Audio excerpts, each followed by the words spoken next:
एक minute bite. आमरण उपोषणाचा कोळी महादेव कोळी मल्हार जमातीचा आजचा 5वा दिवस. या उपोषणाला नलमले साहेब, सोगे साहेब, सुभाष कांबळे साहेब, शंकर गंगाधर साहेब, असे गजानन दंडेवार असे एकूण 8 लोक उपोषणाला बसलेले आहेत. अतिशय कडक असं उपोषण त्यांचं चालू आहे. त्यांच्या मागण्या आहेत बालाघाटातील अनुसूचित जमाती सेवा संघ परभणी यांच्या मार्फत त्यांनी मागण्या केलेल्या आहेत. कोळी महादेव कोळी मल्हार या अनुसूचित जमातीच्या लोकांना 1950 पूर्वी चुकीने कोळी नोंदी जरी झालेल्या असल्या, त्या कोळी नोंदी या कायद्यानुसार झालेल्या आहेत. जनगणनेचा कायदा होता त्यावेळेस की उपजात लिहू नये, त्यामुळे त्या झालेल्या आहेत.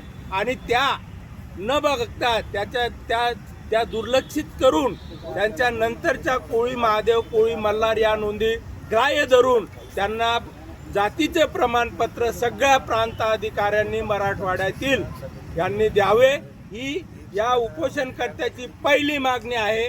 त्यानंतर प्रमाणपत्र मिळाल्यानंतर प्रत्येकाला वैधता प्रमाणपत्र देण्यासाठी जी प्रोसिजर पडताळणी समिती केली गेलेली आहे, ती पडताळणी समितीने ते फक्त पडताळणी करावी, तपासणी करू नये. जर तपासणी केली, कायदा तुमचा पडताळणीचा आहे, तपासणीचा नाही. तपासणी म्हणजे FIR केल्यानंतर केली जाणारी तिला तपासणी म्हणतात. परंतु तुम्ही पडताळणी करता, याचा अर्थ SDM ने प्रमाणपत्र दिलेलं आहे किंवा नाही याची फक्त खात्री करणे, याला पडताळणी म्हणतात. जर तुमचा कायदा पडताळणीचा आहे तर तुम्हाला तपासणी करण्याचा अधिकार नाही, हे मी ठामपणे या उपोषणाच्या निमित्ताने सांगू इच्छितो.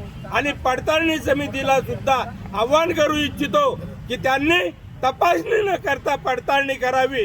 जर पडताळणीच्या ऐवजी तपासणी करत असते तर ते बेकायदेशीर काम करतायत, हा माझा आरोप आहे.